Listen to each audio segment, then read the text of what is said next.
उत्तर प्रदेश में कांग्रेस के वरिष्ठ नेता जतिन प्रसाद के भाजपा में शामिल होने के बाद कांग्रेस के भीतर सुधार की मांग उठने लगी है। कांग्रेस के ही वरिष्ठ नेता पार्टी में सुधार की मांग कर रहे हैं। इनमें कपिल सिब्बल और पूर्व केंद्रीय मंत्री एम वीरप्पा मोइली प्रमुख रूप से शामिल हैं। दोनों नेताओं ने कांग्रेस में संभावित सुधारों पर बल दिया और कहा कि कांग्रेस को एक मेजर सर्जरी की जरूरत है। कपिल सिब्बल और वीरप्पा मोइली उन 23 नेताओं में से हैं जिन्होंने अगस्त 2020 में कांग्रेस की अंतरिम अध्यक्ष सोनिया गांधी को पत्र लिखकर पार्टी में सुधार किए जाने की मांग की थी। मोइली ने जतिन प्रसाद पर आरोप लगाते हुए कहा कि उन्होंने निजी महत्वाकांक्षाओं को सबसे ऊपर रखा और ये बवाल सिर्फ इसलिए हो रहा है क्योंकि जतिन ने भारतीय जनता पार्टी का दामन थाम लिया है और कांग्रेस पार्टी को ऐसा लग रहा है कि ये एक उन्हें बहुत बड़े झटके के तौर पर दरअसल कांग्रेस पार्टी ये देख रही है। जिम्मेदारी प्रदान करने से पहले उसके वैचारिक समर्पण को प्राथमिकता देनी चाहिए। मोइली ने कहा कि जतिन प्रसाद को पश्चिम बंगाल विधानसभा चुनाव की जिम्मेदारी दी गई थी, लेकिन वहां पार्टी का प्रदर्शन शून्य रहा। इससे पता चलता है कि जतिन प्रसाद ऐसी किसी भी बड़ी जिम्मेदारी के लिए अयोग्य थे। मोइली ने साल 2019 के लोकसभा चुनाव परिणामों के बाद कांग्रेस को खुद में सुधार करने के लिए एक मेजर सर्जरी करने की सलाह दी थी और कहा था कि कांग्रेस ने उस सर्जरी में देर कर दी है और अब उसकी तत्काल आवश्यकता है। मोइली ने यह भी कहा कि कांग्रेस को सिर्फ अपनी विरासत पर टिके नहीं रहना चाहिए, जो कि कांग्रेस हमेशा से उसी ढर्रे पर जो है चलती आ रही है। चुनाव दर चुनाव आपने हाल देखा है। नरेंद्र मोदी द्वारा की जाने वाली प्रतिस्पर्धात्मक राजनीति के लिए खुद को तैयार करना चाहिए। ऐसा कहा जा रहा है कि कांग्रेस अब इस पैमाने पर जो है काम करे।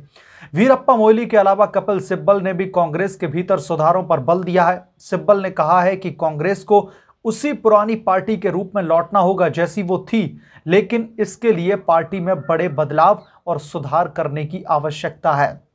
यानी कि जो कांग्रेस पार्टी के दोस्तों नेता हैं, अब सोनिया गांधी और राहुल गांधी को जो है चेता रहे हैं।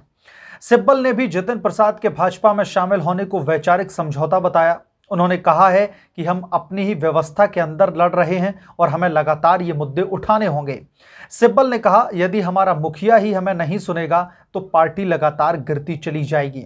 यानी कि सीधे तौर पर राहुल गांधी पर निशाना साधा है कि कैसे पार्टी लगातार कमजोर होती जा रही है, इसलिए कांग्रेस पार्टी को हमारे सुझाव सुनने चाहिए, सिब्बल ने जो है कहा है। इतना ही नहीं, सिब्बल ने यह भी कहा कि पार्टी अपने कार्यकर्ताओं और नेताओं की ही नहीं सुनेगी तो इसका बुरा समय निश्चित है। तो दोस्तों, कांग्रेस पार्टी के जो कद्दावर नेता हैं वो अब सोनिया गांधी और राहुल गांधी को सीधे तौर पर सबक सिखा रहे हैं। हालांकि कांग्रेस छोड़कर भाजपा में शामिल होने के प्रश्न पर कपिल सिब्बल ने कहा कि वो पक्के कांग्रेसी हैं और यदि पार्टी उन्हें छोड़कर जाने को कहती है तो वो विचार कर सकते हैं, लेकिन अपने जीते जी कभी भारतीय जनता पार्टी में शामिल नहीं होंगे। कपिल सिब्बल को बीजेपी लेगी भी नहीं, ये अच्छी तरीके से कपिल सिब्बल जानते हैं, इसलिए ऐसे बयान दे रहे हैं। कांग्रेस के नेताओं द्वारा आलोचना किए जाने पर भाजपा में शामिल हुए जतिन प्रसाद ने कहा था कि वो ऐसे बयानों पर ध्यान नहीं देते। उन्होंने कहा, मैं उन सभी लोगों का स्वागत करता हूं जो मेरी आलोचना कर रहे हैं, इसे मैं प्रसाद के रूप में दरअसल स्वीकार करता हूं, ऐसा जतिन का कहना है। कांग्रेस छोड़ने के प्रश्न पर प्रसाद ने कहा था कि वैचारिक मतभेदों के चलते और अपने अंतर्मन की आवाज सुन के उन्होंने ये निर्णय लिया है। उन्होंने कहा कि प्रधानमंत्री नरेंद्र मोदी के प्रति लोगों के भाव और विचारों को देखते हुए ही वो इस निष्कर्ष पर पहुंचे थे। जतिन प्रसाद के भाजपा में शामिल होने के बाद कांग्रेस नेता लगातार उनकी आलोचना कर रहे हैं। मध्य प्रदेश की कांग्रेस इकाई ने तो उनकी तुलना कूड़े से एवं भारतीय जनता पार्टी की तुलना कूड़ेदान से कर दी है। बहरहाल, कांग्रेस की ये छटपटाहट ये कोई पहली बार नहीं है जब इस तरीके की दिख रही है। उसके बड़े बड़े नेता जब निकलते हैं, चाहे फिर वो सिंधिया को ही ले लीजिए, जब मध्य प्रदेश में सिंधिया ने अब भारतीय जनता पार्टी का दामन संभाला तो फिर कांग्रेस के ट्विटर हैंडल और तमाम सोशल मीडिया के प्लेटफॉर्म पर उनके बारे में भी अनर्गल बातें कही थी। तो ये कांग्रेस पार्टी के लिए हैबिट सी बन चुकी है।